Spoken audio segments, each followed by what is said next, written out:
Predicting a so-called soft landing for the U.S. economy, Treasury Secretary Janet Yellen on Monday said she saw a path forward in which the country avoids a recession, even as inflation comes down significantly.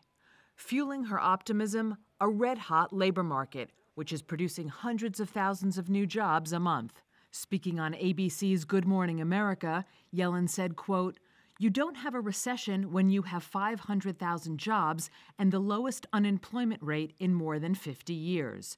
So what I see is a path in which inflation is declining significantly and the economy is remaining strong."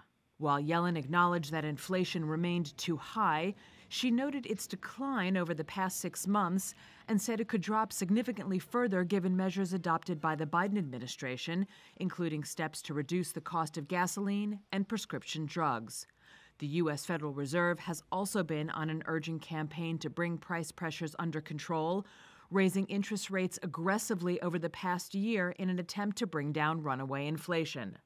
Despite the surge in rates, which has led to concerns about a possible recession, U.S. Labor Department data released last week showed job growth accelerated sharply in January, with non-farm payrolls up by 517,000 jobs and the unemployment rate dropping to a 53.5-year low of 3.4%.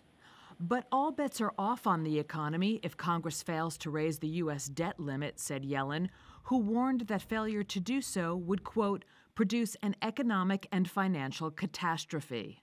The U.S. government hit its $31.4 trillion debt ceiling in January, prompting the Treasury Department to warn that it may not be able to stave off default past early June.